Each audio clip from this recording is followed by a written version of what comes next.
Hey everyone, Jonathan Molly here, and welcome back to Savoring the Minute. That's right. So today we are here at Disney Springs. We're about to go watch Snow White, and then we're also going to check out some special food items over at the basket at Wine Bar George. So come along with us on this excursion.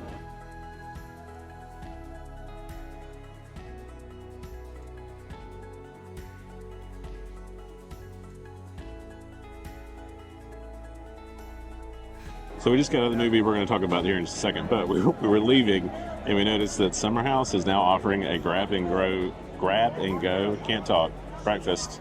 I starting assume on at the 9 a.m. weekends. I think so. But, holy cow. So funny, this is not the special food thing that we were talking about at all. No, that's... But now we're like, are we going to have a future video where we get a grab and go breakfast from Summer House? Yeah, we are, 100%. We love Summer House. Yes. It's been a favorite for a while since we it opened. actually haven't been in a little bit for like a meal. For us, it's been a little bit. We go in and get coffee pretty consistently, and then usually walk out with at least one cookie. At least one cookie. Because you got it. Less good, but you know, or less good for us, I should say. It's great. The cookie's great. Yes. Let me make that very clear. So we're gonna go get to a little bit quieter spot, and then we'll talk about the movie. Yes. And I should mention, I don't know how long this will be here, but they do have a Joffrey's truck themed to Snow White with an enchanted apple lemonade. Just so we're clear, if it was an enchanted apple coffee, I would get that, but lemonade has no use for me. But if it does have a use for you, it's here. But they do have like a special like blend. Yes, it's a like the actual sweetly bag sliced coffee. crisp apple. Which that I would try, Yeah, but I don't need to buy a whole bag, and I can't try that right now in real time, so that's a little difficult. All right, so we're going to be here to our normal kind of recording spot when we're talking reviews. We can minimize the music here. It isn't quite as blaring. Yes. So we'll kind of do our overall thoughts. Yes. Now that I've had a little bit of time to ruminate on it, and then high points, and then a low point. You want to start? No, you can go first. It's fine. So I think this is mid-tier for me as far as in the the live action the live action remakes. hierarchy. Yeah. Mm-hmm. It didn't feel as CGI'd as I worried it might. Yes. As far as environments, obviously the dwarves are CG and animals and There's et cetera. no way around the dwarves still being a little weird. But anyway. No, but that was more of a high point than I anticipated. Right, but overview first. Sorry, I'm rushing us. I'm going out of order. I will say the reason you see this movie is for Rachel. She knocks it out of the park. Anything that you feel in the movie is because of her. And a CGI dwarf, but that's not the point. Dwarf. Surprisingly, there was actually a couple moments that I cried once because of something not good, but I'm jumping the gun. So go forward. Yeah, so overall, definitely in the middle somewhere. Not as good as Cinderella. No, Cinderella to me is the high point, right? Yeah. You improved all the characters and their arcs in that story without taking away from what the original, did and was. You had, this did not need to turn into a review for Cinderella, but you had Richard Madden, you had Lily James, who were absolutely enchanting, and it's just a lovely movie. So that one sets the bar. Yeah. And Rachel is also enchanting, though. I will say that. She is great in the role. Some of the original music is really beautiful, mostly her main songs. Yeah. Some of it, not so much, but her main things were very nice. Her arc is nice. And the way they tried to make Snow White more contemporary, which you have to do for a movie that was made in the 30s. As far as her, it was good.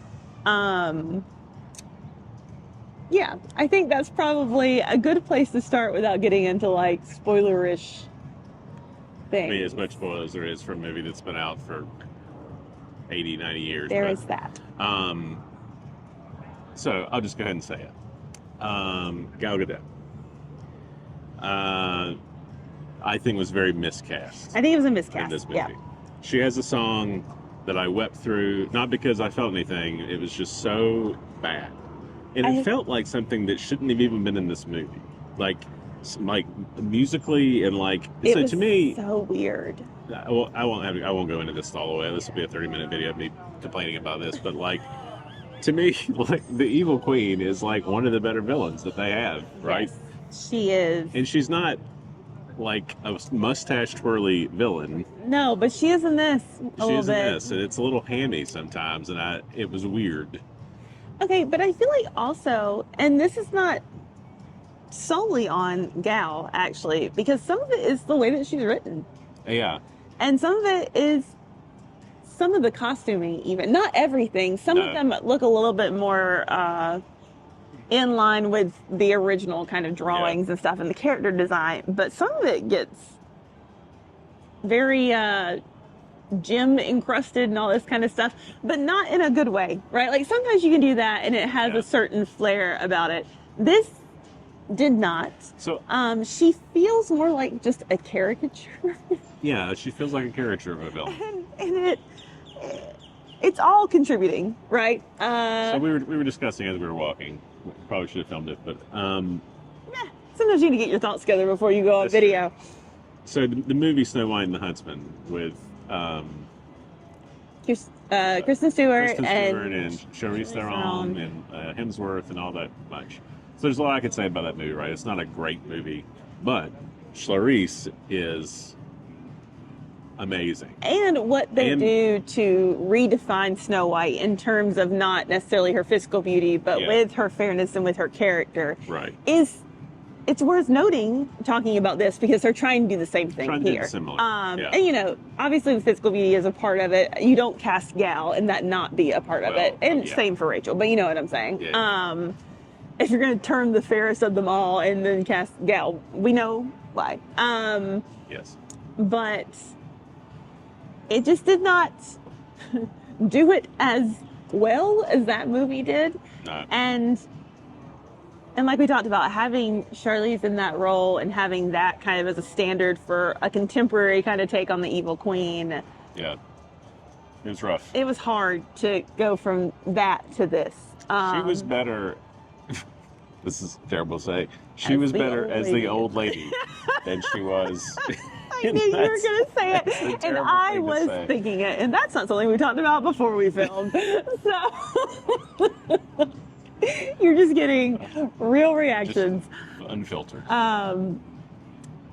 Okay, so we kind of hit the low point.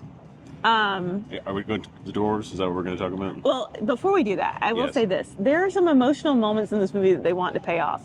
That don't happen. But then there are some really lovely moments, and most of them do involve Dopey, and I feel like that's kind of the segue to get into this. So I was fully prepared to not care for the dwarves, just because in the trailers and everything that we saw early on, I just didn't like the CG nature of it. Just so we're clear, still don't love the CG nature of it. No, but they did do a really nice job with the characters of them. Yes. Particularly Dopey. I think particularly Doc. And Doc has a lot of nice moments to shine. Even Grumpy has some really nice moments. They make Grumpy feel very understood in this movie, I feel like. Sleepy I love because he's just like pure like narcoleptic. Yes. Which I think is fitting, obviously. But Dopey was the one that I wasn't prepared to have as much emotional payoff with as you do in the movie. And without giving him a ton of screen time with just her. Like they managed to do this in very subtle ways. It's what it is. And it's something that the movie at times lacks. Like sometimes it is very heavy-handed. But in the moments where they let these subtle moments between Rachel and some of these other characters happen, it's good. They're good moments. Like they're really great moments. And the stuff with Dopey for sure. Oh, 100%. But all the dwarves are really charming. Yeah, they are. And the way they've kind of redone Hi Ho, you get to have like a fun introduction as to like each of them. They kind of all have their little moment to shine. There's an opening song which I think was decent. As we were talking about, it's a little knock you over the head with what they're trying to say. Yes. The second, Waiting on a Wish, best song in the entire film. Oh, There's a song that the love interest in Snow White have, which I think is probably my second favorite song. Yes. But I think my third favorite is actually the rendition of Hi Ho. Yeah. I really liked how they managed to keep the original, but then also weave in the Whistle While You Work was also very Whistle charming. While You Work was great as well. It was just, I think because they did such a good job, I would say like maybe 3 to 4 of them, the other ones that weren't very good. It got very confusing. Even musically was kind of... Tonally, it was weird. Odd. Okay, so the love interest. I gotta say this. I made him laugh coming over here because in a movie where your main character is named Snow White, we don't get the names of her parents, right? It's just King and Queen. King and Queen. The other characters you primarily have names for are the dwarves, who are just embodiments. It just describes their personality. That's all it is. And then for our main love interest to be called Jonathan, it took me out for a second. I told her, I was like, I don't know what you're trying to say. I know that this name has been around for a long time, and I get it, but it felt very contemporary in the midst of a movie called Snow White. Because like a character's mentioned later, like his name's Arthur, and I'm like, that's like a super old, like medieval name. Like it felt like it fit, but then I was like, Jonathan. You were expecting Henry or Thomas or Barnaby. Or I don't know. Jonathan threw me out. Oh, we should have been Barnaby. The other thing is, it is kind of funny when you think about it, because I'm like, half these characters don't have names. No, it's just the evil queen. I assume she has a name. We don't know what it is. No clue. And the huntsman, he's a person, but he's just the huntsman. They're just funny things that happen. That's really all it is. And you have to point them out. And you have to laugh at it, because otherwise, what are you doing? It's true. What are you doing? They were charming together, though. They were. And I think overall, I enjoyed it for what it is. That, you know, it was better than I was expecting. I'll say it that way. I did not have a ton of high hopes coming into it, if I'm being hugely honest. No. The marketing has been very uneven. I know, and I've seen a lot of varied reactions to it. I've seen people talking about, oh, like, this is the best live action. I don't think so. I mean, it's all subjective, so like, I get it, but no. It's not the worst, but it's also not the worst. Yeah, so what a ringing endorsement from all of us here at Savoring the Magic. But there are... It's fine.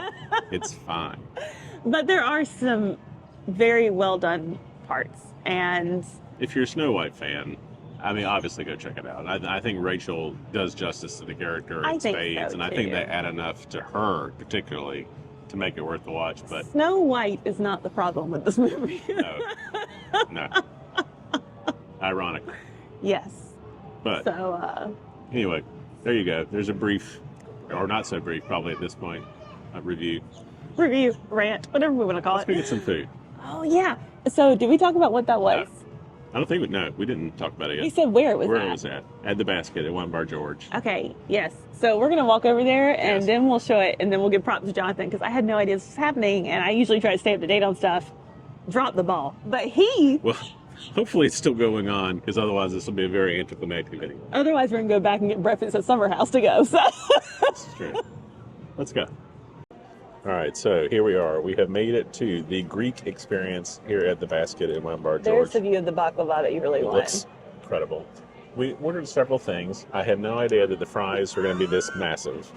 It is a giant portion of fries. Holy crap. Greek fries. Greek fries with tzatziki. House-made tzatziki sauce.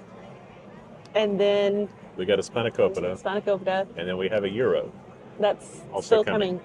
We totally misjudged the size of all of this food, for the record. Well, I don't think we misjudged the spanakopita or that, but definitely that. If I'd known it was going to be like 8 people worth of fries, maybe we could have gotten one less thing, but then it wouldn't be the full Greek experience. But it wouldn't be the Greek experience without it. So actually, I feel like the Greek experience is being fed too much food, correct? That's accurate, probably. I mean... All right, well, while you're on camera, you want to try a fry? Yeah. Do I want to try a fry? Yes, I want to try a fry. There's 700 of them here, so I hope they're good. Good? Yeah, that's really good. By the way, I'm going to go ahead and apologize ahead of time, because this is only running through March 23rd. It was like for a weekend. So by the time you're watching this, you're it's welcome, already gone. And I'm also sorry. You're welcome for showing you and letting you know it exists. I'm sorry that you might not get to experience it this time, but hopefully they'll bring it back. All right. I'm going in.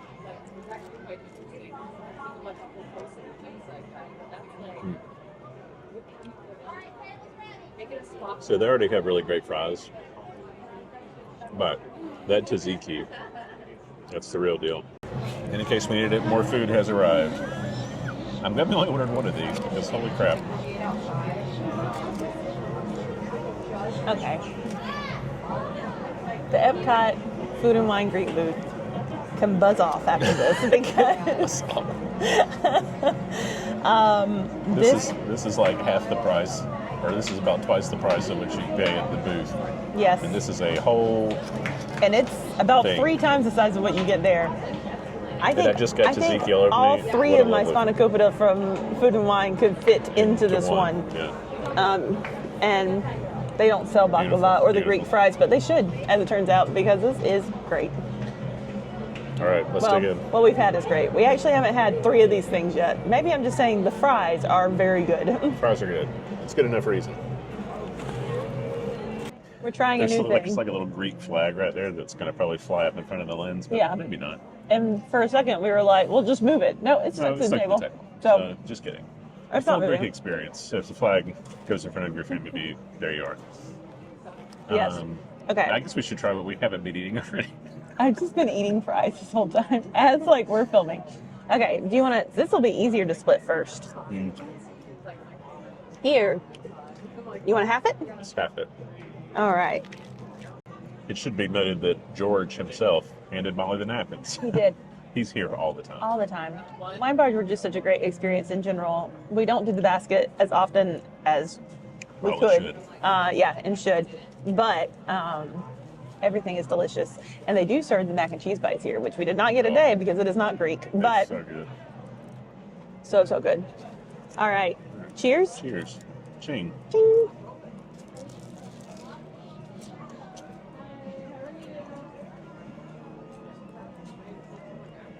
Oh, yeah. Yeah. So, fun thing, they asked me whenever I ordered this whether I wanted it hot or cold. I said hot. Very happy with this choice. It's very good. Mm-hmm. I'm going to try some this gyro before I overeat. Obviously, I did not have the same concern.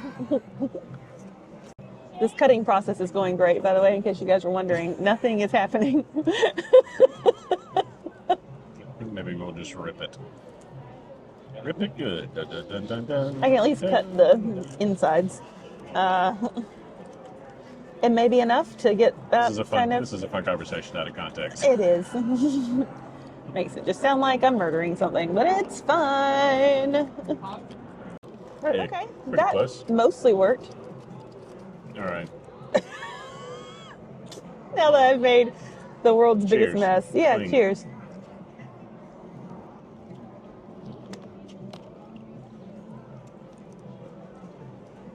I just got tzatziki sauce all in my hair, and I can't be bothered. That lamb. I am now wishing that this was here year round. all the time. That is lovely. I also just hit my microphone. Sorry about that. There was tzatziki sauce on it too. It went everywhere.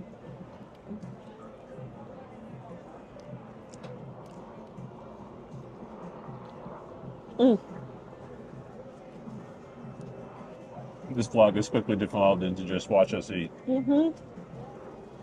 Usually we go person by person. We're like, hey guys, we're going to give you an up-close look. Not today. This is a big piece of baklava for like $5 or whatever it was. I know. Oh my goodness. I'm just covering myself in tzatziki from these fries as I'm cutting. Yeah. There's going to be no escaping the tzatziki sauce today. All right, I'm just going to pick this up and take a bite, I think, because it just seems like the easiest way. Just going for it. Well, maybe not. Maybe I lied. I don't know. The only thing is because of all the phyllo dough, it just kind of devolved There's a into spoon. layers. Yeah, I'm just going to eat a layer. maybe that's a better idea. Oh, okay. Well, how was that? just did what I said I was going to do. I know. You had been waiting, but no. It's really good. Yeah.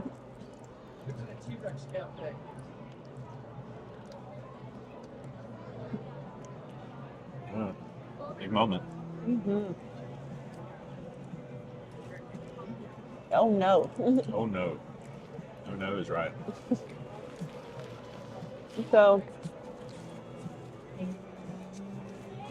yes. I have to look at the pricing menu. So you get one of these for $6 or 5 for $30. I understand why you would just get the 5 for $30. More of the story. Come into the basket. This is not a sponsored post, but Nope. you should.